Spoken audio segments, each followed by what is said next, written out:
Morning students, online classes में आपका स्वागत है।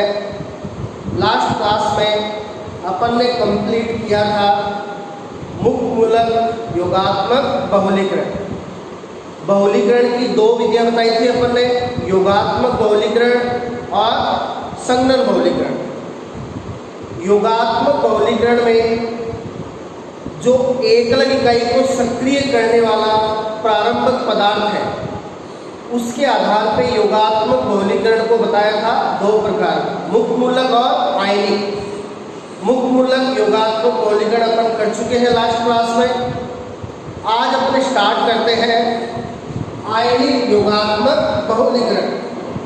अब योगात्मक बहुलीकरण को दो भागों में बांटा था, किस आधार पे कि जो योगात्मक बहुलीकरण में जो एकल इकाई होती है वो होती है द्विबंध युक्त और वो अक्रिय होती है। तो सबसे पहले उस अक्रिय एकल इकाई को क्या किया जाता है, सक्रिय किया जाता है, जिसके लिए जो पदार्थ डाले जाते हैं वो कहलाते हैं प्रारंभिक पदार्थ या सक्रियकारी पदार्थ। जो एकल इकाई को सक्रिय करके श्रृंखला को क्या करते हैं, प्रारंभ करते हैं। पहले पद में योगात्मक बहुलीकरण कोई सा भी हो, मुक्तमूलक हो चाहे आयनिक हो, कितने पदों में होता है, 3 पदों में। श्रृंखला प्रारंभन पद, श्रृंखला संचरण पद और श्रृंखला समापन पद। इसीलिए योगात्मक बहुलीकरण का दूसरा नाम होता है श्रृंखला वृद्धि बहुलीकरण, क्योंकि इस बहुलीकरण में श्रृंखलाओं के जुड़ने से लंबी एकल इकाइयों के जुड़ने से लंबी क्या बनती है, श्रृंखलाएं बनती है। इसलिए योगात्मक बहुलीकरण का दूसरा नाम होता है श्रृंखला वृद्धि बहुलीकरण। तो पहला जो पद है श्रृंखला प्रारंभक पद, उसमें एकल इकाई को सक्रिय करने वाला पदार्थ मुक्तमूलक होता है। तो योगात्मक बहुलीकरण का नाम मुक्तमूलक योगात्मक बहुलीकरण। और पहले पद में एकल इकाई को सक्रिय करने वाला पदार्थ कोई आयन होता है, धनायन या ऋणायन, तब इसका नाम होगा आयनिक योगात्मक बहुलीकरण। तो देखिए, आयनिक योगात्मक बहुलीकरण को स्टार्ट करने से पहले अपन को पता होना चाहिए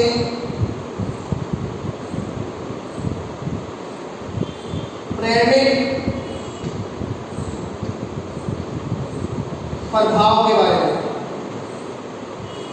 प्रेरणिक प्रभाव जिसको इंग्लिश में कहते हैं इंडक्टिव इफेक्ट। अब देखिए प्रेरणिक प्रभाव क्या होता है। यदि कार्बनिक यौगिक में कार्बन श्रृंखला के साथ कोई ऐसा समूह जुड़ा हो जिसकी विद्युत ऋणता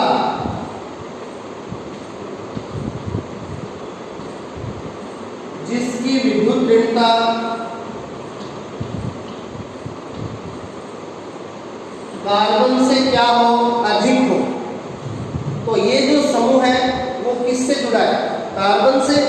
ये अपनी कार्बनिक यौगिक की क्या हो गई, हाइड्रोकार्बन श्रृंखला। ये अपनी कार्बनिक यौगिक की क्या हो गई, मुख्य कार्बन श्रृंखला। और इस मुख्य कार्बन श्रृंखला से ये ऐसा समूह जुड़ गया जिसकी विद्युत ऋणता कार्बन से क्या है, अधिक है। तो विद्युत ऋणता क्या होती है, इलेक्ट्रॉनों को अपनी ओर आकर्षित करने की क्षमता क्या कहलाती है, विद्युत ऋणता। Electronegativity EN। तो इस X की विद्युत ऋणता कार्बन से क्या है, ज्यादा है। तो ये बंध के इलेक्ट्रॉनों को, इस X की विद्युत ऋणता ज्यादा है तो ये बंध के इलेक्ट्रॉनों को अपनी ओर क्या करेगा, आकर्षित करेगा। इसलिए ऐसा समूह जो इलेक्ट्रॉनों को अपनी ओर आकर्षित करता है,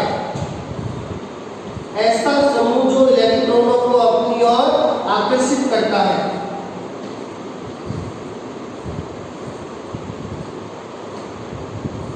उसका प्रेरणिक प्रभाव क्या कहलाता है? ऋणात्मक प्रेरणिक प्रभाव। तो ऐसा समूह जो इलेक्ट्रॉनों को अपनी ओर आकर्षित करता है उसके प्रेरणिक प्रभाव को क्या कहेंगे? ऋणात्मक प्रेरणिक प्रभाव। ऋणात्मक के लिए माइनस, प्रेरणिक के लिए, प्रेरणिक की स्पेलिंग क्या है? इंडक्टिव, इससे स्टार्ट होती है आई से, माइनस आई इफेक्ट। तो ऐसा समूह जो इलेक्ट्रॉनों को अपनी ओर आकर्षित करता है कौन सा प्रभाव दर्शाता है? ऋणात्मक प्रेरणिक प्रभाव, माइनस आई इफेक्ट। और इसके एग्जाम्पल्स अपन कर सकते हैं halogen, fluorine, chlorine, bromine, iodine, इन सभी का प्रभाव क्या होता है? Minus I. साथ ही कार्बोक्सिलिक अम्ल समूह है, इसका भी माइनस आई प्रभाव होता है। साइनाइड, साइनाइड समूह का भी क्या होता है? माइनस आई प्रभाव होता है। नाइट्रो, नाइट्रो समूह का भी क्या होता है? माइनस आई प्रभाव होता है। तो ये एग्जाम्पल है माइनस आई प्रभाव दर्शाने वाले समूह। यदि इनमें से कोई भी समूह कार्बन श्रृंखला से जुड़ा होगा तो वो इलेक्ट्रॉनों को अपनी ओर क्या करेगा? आकर्षित करेगा। अब देखिए, तो X ने तो इलेक्ट्रॉनों को अपनी ओर आकर्षित कर लिया, तो ये ऋणात्मक प्रेरणिक प्रभाव हो गया। अब यहां पे जो कार्बन श्रृंखला है, कार्बन श्रृंखला ने क्या किया? कार्बन श्रृंखला ने इलेक्ट्रॉनों को अपने से दूर धकेला, किसकी तरफ? X की तरफ। तो यहां पे कार्बन श्रृंखला है, ये इलेक्ट्रॉनों को अपने से दूर धकेल रही है, यानी इसका प्रभाव है इलेक्ट्रॉन दाता, इलेक्ट्रॉन देने वाला, और X का प्रभाव है इलेक्ट्रॉन ग्राही, इलेक्ट्रॉन लेने वाला। तो जो कार्बन श्रृंखला है जो इलेक्ट्रॉनों को अपने से दूर धकेल रही है, इसके प्रभाव को कहा जाएगा धनात्मक प्रेरणिक प्रभाव। इसको क्या कहा जाएगा? धनात्मक प्रेरणिक प्रभाव कहा जाएगा। धनात्मक के लिए प्लस, प्रेरणिक आई प्रभाव इफेक्ट, तो प्लस आई इफेक्ट। तो धनात्मक प्रेरणिक प्रभाव या प्लस आई इफेक्ट वाले समूह इलेक्ट्रॉनों को अपने से दूर धकेलते हैं। अब इनके एग्जाम्पल्स, इसका एग्जाम्पल क्या हो जाएगा? कार्बन श्रृंखला। अब कार्बन श्रृंखला मेथिल के रूप में हो सकती है, कार्बन श्रृंखला एथिल के रूप में हो सकती है, कार्बन श्रृंखला आइसोप्रोपिल के रूप में हो सकती है, कार्बन श्रृंखला तृतीय ब्यूटिल के रूप में हो सकती है। तो कार्बन श्रृंखला कैसी भी हो, उसका प्रेरणिक प्रभाव कौन सा होगा? धनात्मक प्रेरणिक प्रभाव, प्लस आई प्रभाव, यानी वो इलेक्ट्रॉनों को अपने से दूर धकेलेगी। तो ये दोनों जो प्रभाव है, धनात्मक प्रेरणिक प्रभाव और ऋणात्मक प्रेरणिक प्रभाव, प्लस आई माइनस आई, ये अपने काम आएंगे इसमें आयनिक योगात्मक बहुलीकरण। अब देखिए,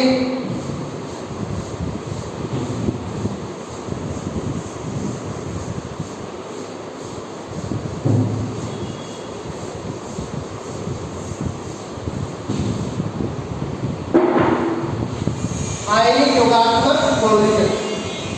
तो देखिए, इसका नाम आयनिक क्यों रखा गया?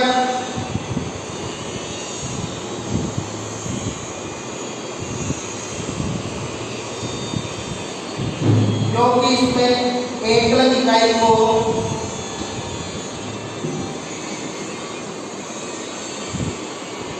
सक्रिय करने वाला प्रारंभिक पदार्थ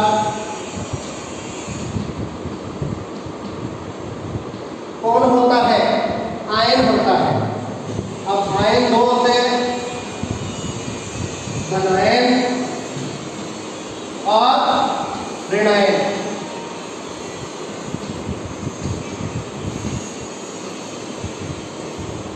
तो इसे आयनिक योगात्मक बहुलीकरण क्यों कहा जाता है? क्योंकि इसमें एकल इकाई को सक्रिय करने वाला प्रारंभिक पदार्थ कौन होता है? आयन होता है, धनायन या ऋणायन। अब देखिए आयन कितने प्रकार के होते हैं? दो प्रकार के, धनायन और ऋणायन।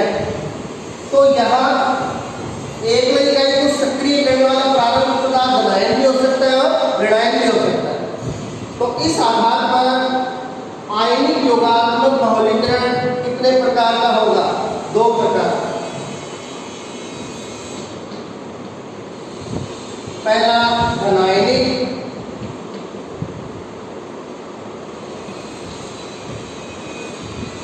योगात्मक बहुलीकरण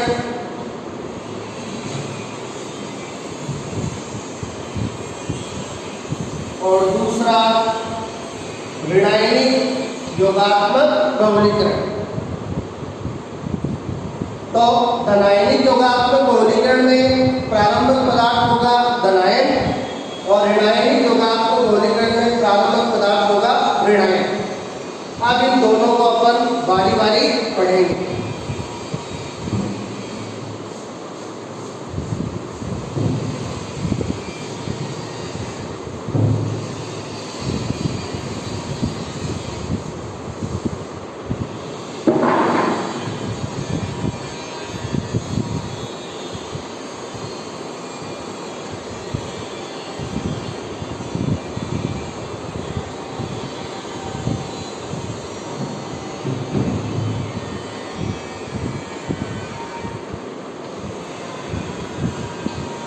पहले हम पढ़ेंगे धनायनिक योगात्मक बहुलीकरण। इसका पहला पॉइंट, इसमें अक्रिय एकल इकाई जो होगी द्विबंधन युक्त। अपने बताया था योगात्मक बहुलीकरण में जो एकलक है वो द्विबंध युक्त होती है। इसमें अक्रिय एकल इकाई जो द्विबंध युक्त होती है को सक्रिय करने वाला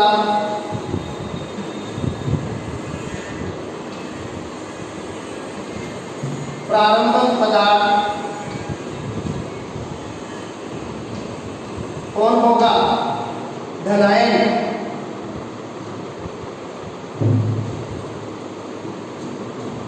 और ये धनायन है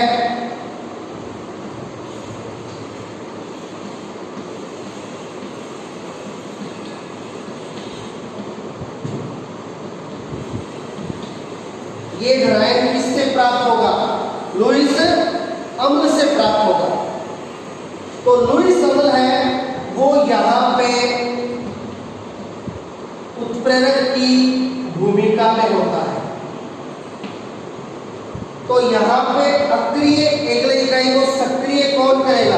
धनायन। इसलिए इसका नाम हो गया धनायनिक योगात्मक बहुलीकरण। और ये धनायन किससे प्राप्त होगा? लुईस अम्ल से।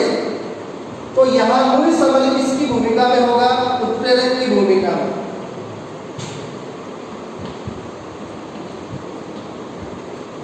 तो ये जो बहुलीकरण है वो किसके द्वारा उत्प्रेरित होता है? लुईस अम्ल के द्वारा। इसलिए इसका दूसरा नाम होता है अम्ल उत्प्रेरित बहुलीकरण। इसलिए इसका दूसरा नाम होता है अम्ल उत्प्रेरित बहुलीकरण। तो ये इसका पहला पॉइंट हो गया। इसका दूसरा इंपॉर्टेंट पॉइंट,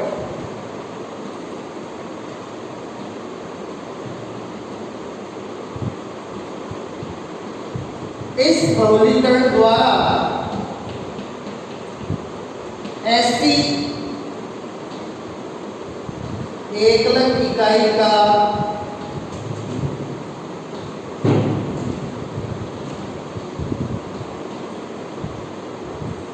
बहुलीकरण किया जाता है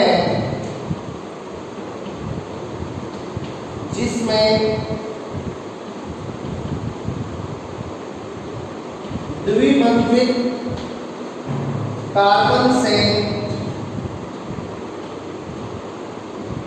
इलेक्ट्रॉन दाता या प्लस आई प्रभाव वाला समूह है जुड़ा।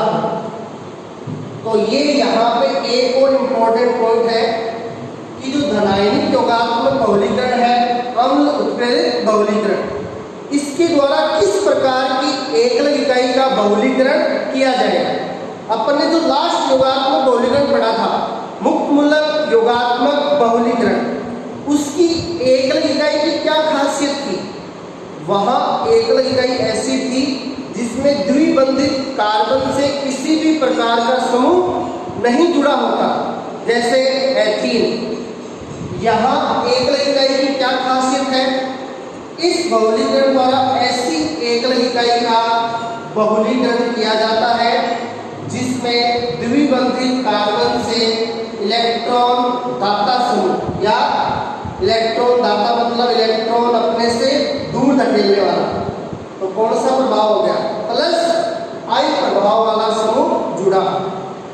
इसीलिए अपन ने प्लस आई और माइनस आई को बताया था। तो ऐसी एकलक का एग्जाम्पल देखिए क्या हो गया। CH2 डबल बॉन्ड CH और CH से जोड़ दिया CH3। अब देखिए CH3 मैथिल कार्बन श्रृंखला है, तो मैथिल का प्रभाव कौन सा होता है? प्लस आई। तो प्लस आई वाले इलेक्ट्रॉन देने का काम करते हैं। तो ये CH3 इलेक्ट्रॉन अपने से दूर धकेलेगा किसकी तरफ? द्विबंधित कार्बन की तरफ। तो इस एकलक का नाम क्या हो गया? प्रोपीन। तो प्रोपीन हो गए कार्बन कितने? 3, 1 2 3 प्रोप और डबल बॉन्ड के लिए 3 प्रोपीन। तो प्रोपीन का बहुलीकरण आप कौन से योगात्मक बहुलीकरण द्वारा कर सकते हो? धनायनिक योगात्मक बहुलीकरण। क्यों? क्योंकि इसमें द्विबंधित कार्बन से प्लस आई प्रभाव वाला समूह CH3 जुड़ा है। ऐसी एकलक का एक और एग्जाम्पल कर सकते हैं। CH2 डबल बॉन्ड C, इस C के साथ जोड़ दो कितने CH3? 2 CH3 जोड़ दो। यहाँ पे तो द्विबंधित कार्बन से एक CH3 जुड़ा है, यहाँ पे द्विबंधित कार्बन से 2 CH3 जुड़े हैं। इस इकाई का नाम आइसोब्यूटिलीन। इस इकाई का नाम है आइसोब्यूटाइलीन। तो इन दोनों इकाइयों में द्विबंधित कार्बन से प्लस आई प्रभाव वाले समूह जुड़े हैं, इलेक्ट्रॉन दाता समूह जुड़े हैं। तो इस प्रोपीन से तो बहुलक बनेगा क्या? पॉलीप्रोपीन। और आइसोब्यूटाइलीन से बहुलक कौन सा बनेगा? पॉली आइसोब्यूटाइलीन। ये अपन ने किया था कृत्रिम रबर में। ऐसा कृत्रिम रबर जो एयर प्रूफ होता है, हवा के लिए अभेद्य है, और बास्केटबॉल की आंतरिक सतह को इसी कृत्रिम रबर द्वारा बनाया जाता है ताकि बास्केटबॉल से हवा बाहर ना जा सके। तो धनायनिक योगात्मक बहुलीकरण में एकल इकाई ऐसी होगी जिसमें द्विबंधित कार्बन से प्लस आई प्रभाव वाला समूह जुड़ा। ये इंपॉर्टेंट है। तो ये इस बहुलीकरण की दो इंपॉर्टेंट बातें हो गई। पहली, इसमें अक्रिय एकल इकाई को सक्रिय कौन करेगा? धनायन, जो किससे प्राप्त होगा? लुईस अम्ल से, इसलिए इसका दूसरा नाम होता है अम्ल उत्प्रेरित बहुलीकरण। और दूसरा, यहाँ एकल इकाई ऐसी होगी जिसमें द्विबंधित कार्बन से इलेक्ट्रॉन दाता या प्लस आई प्रभाव वाला समूह जुड़ा। अब देखिए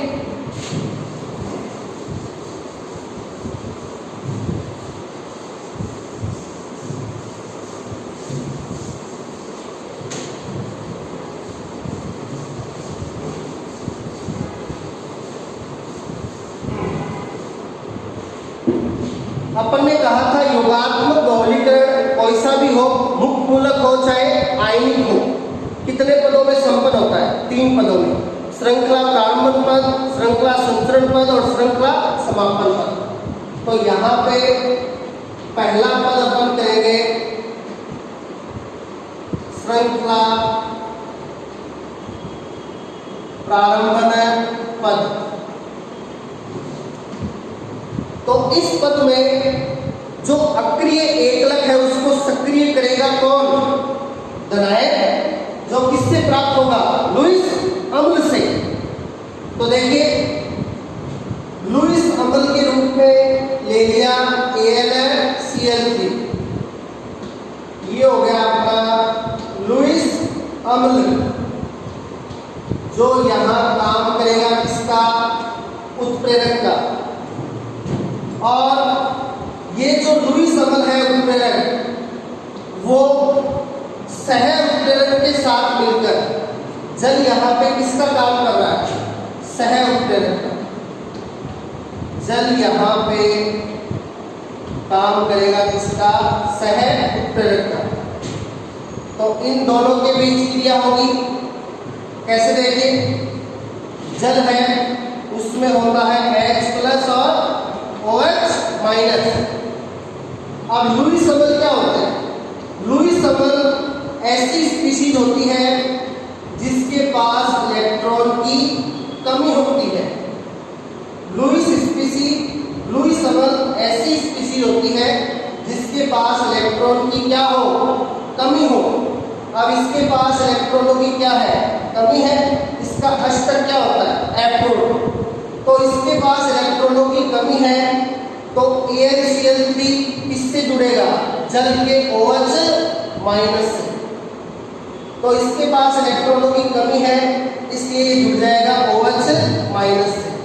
तो अपन को प्राप्त होगा AlCl3 OH-। अब बच गया क्या? जल का H+ बच गया, तो साथ में प्राप्त हो जाएगा H+। तो लुईस अम्ल ने अपन को क्या दे दिया? धनायन दे दिया। अपन ने यही कहा था, यहाँ धनायन कौन देता है? लुईस अम्ल। तो लुईस अम्ल ने अपन को H+ के रूप में दे दिया प्रोटॉन, अपना धनायन। धनायन आ गया अपने पास। अब ये जो अपना धनायन है प्रोटॉन, ये जो अपनी अक्रिय एकलक इकाई है उसको क्या कर देगा? सक्रिय। देखिए कैसे? ये अपना धनायन हो गया और ये अब एकल इकाई के साथ जुड़ेगा। यहाँ एकल इकाई कैसी होगी? जिसमें द्विबंधित कार्बन से जुड़ा हो प्लस आई प्रभाव वाला समूह। तो अपन ले लेते हैं यहाँ प्रोपीन। ये है अपनी अक्रिय एकलक। ये अपनी क्या है? अक्रिय एकलक है। यहाँ CH3 का प्रभाव कौन सा है? प्लस है। अब देखिए ये इसको कैसे सक्रिय करेगा? अब इस CH3 का प्रभाव कौन सा है? प्लस आई। और प्लस आई वाले इलेक्ट्रॉनों को अपने से दूर धकेलते हैं, इलेक्ट्रॉन देने का काम करते हैं। तो ये CH3 इलेक्ट्रॉनों को अपने से दूर धकेलेगा किसकी तरफ? द्विबंधित कार्बन की तरफ। तो ये इलेक्ट्रॉनों को डबल बॉन्ड वाले कार्बन की तरफ भेज रहा है। अब ये इलेक्ट्रॉनों को इधर भेज रहा है, तो डबल बॉन्ड के पाई इलेक्ट्रॉन आ जाएंगे किसके पास? CH2 के पास, क्योंकि ये इलेक्ट्रॉन इसको दे रहा है। तो डबल बॉन्ड वाले इलेक्ट्रॉन आ जाएंगे किसके पास? CH2 के पास। तो CH2 पे आ जाएगा क्या? माइनस, और CH पे आ जाएगा क्या? प्लस। अब ये जो धनायन है जो यहाँ पे काम करेगा किसका? प्रारंभक का, श्रृंखला को प्रारंभ करने वाला, ये H प्लस है वो जुड़ जाएगा किसके साथ? CH2 माइनस के साथ। CH2 माइनस और H प्लस क्या हो जाएगा? CH3। डबल बॉन्ड किसमें बदल जाएगा? सिंगल बॉन्ड में। CH पे क्या? प्लस, और इससे जुड़ा है CH3। अब देखिए एक अलग इकाई पे चार्ज क्या आ गया? प्लस आ गया। तो ऐसा मध्यवर्ती जिसमें कार्बन पे क्या हो? प्लस हो, उसको क्या कहते हैं? कार्बोकेटायन। क्या कहते हैं उसको? कार्बोकेटायन कहते हैं, कार्बोधनायन।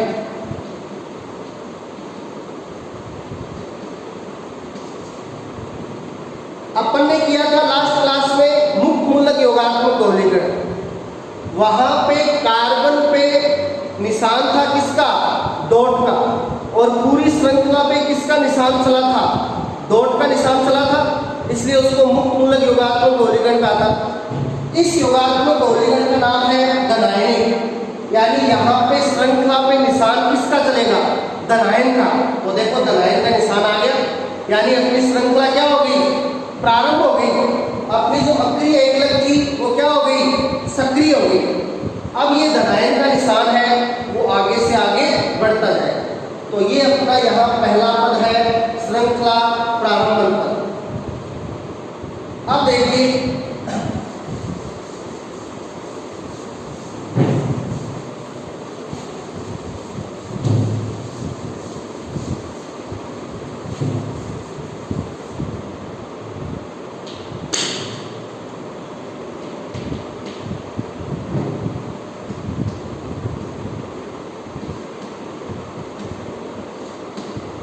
अब दूसरा पद श्रृंखला संचरण पद।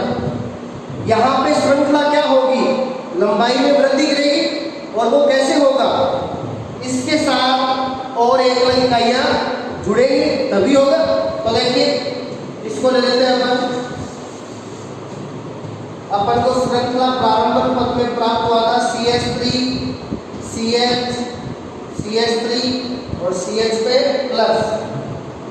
अब इसके साथ दूसरी प्रोपीन इकाई जुड़ेगी। ये अपनी प्रोपीन इकाई है जो अपनी यहाँ एकलक है। अब देखिए यहाँ CH3 का प्रभाव क्या है? प्लस आई, वही काम करना है। इसका प्लस आई प्रभाव है तो ये इलेक्ट्रॉनों को अपने से दूर धकेलेगा। किसकी तरफ? डबल बॉन्ड वाले कार्बन की तरफ। ये इलेक्ट्रॉन इधर आए हैं तो अब ये यहाँ पे इलेक्ट्रॉन आ जाएगा किसके पास? CH2 के पास। CH2 पे आ जाएगा माइनस और CH पे आ जाएगा प्लस। अब इस CH2 पे क्या आ गया? माइनस आ गया, तो ये CH2 माइनस जुड़ जाएगा इसके CH प्लस के साथ। तो देखिए CH3, CH, CH3, इस CH प्लस से जुड़ गया CH2 माइनस, डबल बॉन्ड बदल गया सिंगल बॉन्ड में, CH पे प्लस। अब देखिए एक प्रोपीन इकाई और जुड़ गई और फिर से कार्बन पे क्या रह गया? प्लस, यानी प्लस है वो आगे से आगे बढ़ता जाएगा। अब इस श्रृंखला को अपन बहुत सारी लंबी कर देंगे। कैसे? बहुत सारी लंबी कैसे होगी? अपन N अणु डाल देंगे किसके? प्रोपीन के। N अणु किसके डाल देंगे? प्रोपीन के डाल देंगे। तो देखिए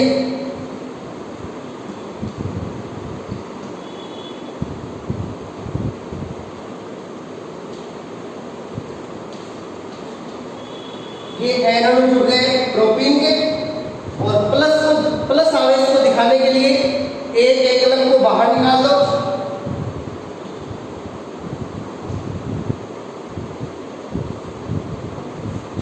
इस प्रकार ये बहुत सारी लंबी धनायनिक श्रृंखला है वो प्राप्त होगी। संचरित धनायनिक श्रृंखला, तो ये दूसरा पद हो गया श्रृंखला संचरण पद। अब इसका अंतिम पद श्रृंखला समापन पद।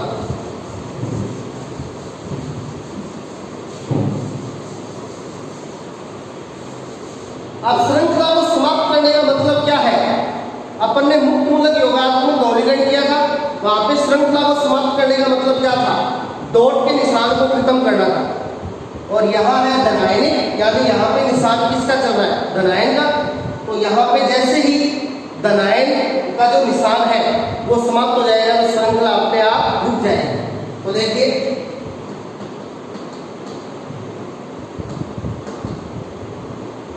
तीसरा है श्रृंखला समापन पद। अब यहां श्रृंखला समाप्त है वो दो तरीकों से होती है। मुक्त मूलक वाले में श्रृंखला समापन के कितने तरीके थे? 4। यहां श्रृंखला समाप्त करने के 2 तरीके हैं।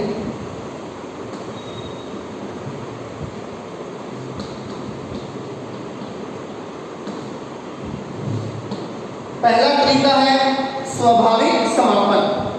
अब स्वाभाविक समापन में क्या होता है? बाहर से कुछ डालने की जरूरत नहीं है। इस अभिक्रिया में जो पहले बना था वो यहाँ पे भाग लेकर अपने आप श्रृंखला को क्या कर देगा? समाप्त कर देगा। तो स्वाभाविक समापन का मतलब है श्रृंखला को समाप्त करने के लिए बाहर से कुछ डालने की जरूरत नहीं है। श्रृंखला अपने आप क्या हो जाएगी? समाप्त हो जाएगी। तो देखिए यहाँ पे श्रृंखला अपने आप समाप्त कैसे होगी? अपनी श्रृंखला ये है, इसको ले लेते हैं।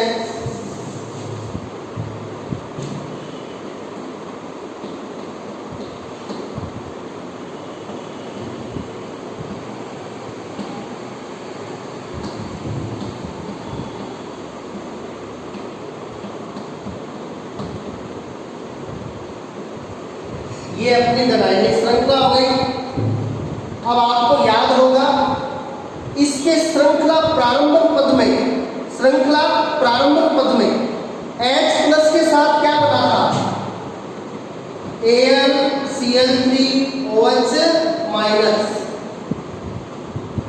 ये काम आएगा यहाँ पे स्वाभाविक समापन के लिए। ये किसके काम आएगा? स्वाभाविक समापन के काम आएगा। तो यहाँ पे देखिए क्या होगा?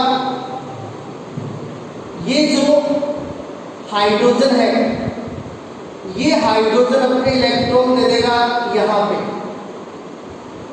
तो यहाँ से यहाँ पे CH2 के पास कितने हाइड्रोजन है? 2। तो एक हाइड्रोजन अपने इलेक्ट्रॉन दे देगा यहाँ पे। तो इस कार्बन का जो प्लस है वो क्या हो जाएगा? उदासीन। और यहाँ सिंगल बॉन्ड की जगह क्या हो जाएगा? Double bond. और ये हाइड्रोजन निकल जाएगा किसके रूप में? H+ के रूप में। तो इस हाइड्रोजन के H+ के रूप में निकलने से इस कार्बन का प्लस क्या हो गया? उदासीन हो गया। और श्रृंखला अपने आप क्या हो जाएगी? समाप्त हो जाएगी। तो देखिए CH3 CH CH3 CH2 CH CH3 and अब ये यहाँ से हाइड्रोजन H+ के रूप में चला गया। CH2 की जगह क्या बचा? CH। हाइड्रोजन ने अपने इलेक्ट्रॉन यहाँ पे दिए थे, सिंगल बॉन्ड की जगह क्या हो गया? Double bond. तो यहाँ पे इसने इलेक्ट्रॉन दिए थे, इस कार्बन का प्लस क्या हो गया? उदासीन। इस प्रकार श्रृंखला है क्या हो गई? समाप्त। तो ये उदासीन श्रृंखला है, श्रृंखला समाप्त हो गई।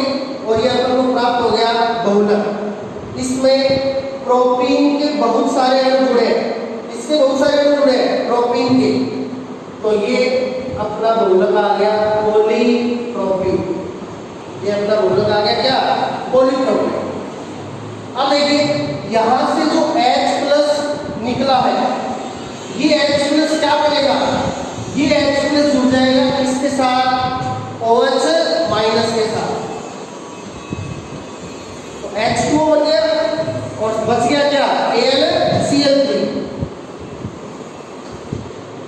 तो लास्ट में वैसे के वैसे प्राप्त हो गए उत्प्रेरक और सह उत्प्रेरक। श्रृंखला प्रारंभ पद में AlCl3 था उत्प्रेरक और ये था सह उत्प्रेरक। तो यहाँ लास्ट में वैसे के वैसे प्राप्त हो गए उत्प्रेरक और सह उत्प्रेरक। तो उत्प्रेरक की परिभाषा अपन यही देते कि वे स्पीसी जो अभिक्रिया को जल्दी से संपन्न करवा देती है और लास्ट में वैसी की वैसी प्राप्त हो जाती है। तो यहाँ पे लुईस अमल उत्प्रेरक की भूमिका में है, इसने पूरी अभिक्रिया को संपन्न करवा दिया और लास्ट में वैसा का वैसा प्राप्त हो। तो ये पहले प्रकार का समापन है, स्वाभाविक समापन। अब देखिए समापन का दूसरा प्रकार। यहां समापन का दूसरा प्रकार है नाभिक स्नेही द्वारा समापन।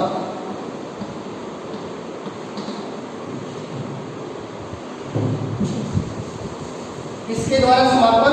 नाभिक स्नेही द्वारा। यानी यहां पे श्रृंखला को समाप्त करने के लिए बाहर से क्या डालेंगे? नाभिक स्नेही डालेंगे। अब देखिए नाभिक स्नेही द्वारा समापन कैसे होगा? यहाँ श्रृंखला पे आवेश क्या चल रहा है? प्लस। तो प्लस को उदासीन करने के लिए अपन क्या डाल सकते हैं? माइनस। तो नाभिक स्नेही ऐसी स्पीशीज होती है जिस पे आवेश क्या होता है? माइनस होता है। तो अपन यहाँ पे ले लेंगे A माइनस। तो यहाँ A पे क्या है? माइनस है। तो A माइनस यहाँ पे क्या है? नाभिक स्नेही। तो यहाँ नाभिक स्नेही को डाल दिया। अब देखिए क्या होगा, यहाँ CH2 का जो एक हाइड्रोजन है ये अपने इलेक्ट्रॉन यहाँ पर देकर निकल जाएगा किसके रूप में? H प्लस के रूप में। और यहाँ द्विबंध हो जाएगा और ये इस कार्बन का प्लस क्या हो जाएगा? उदासीन।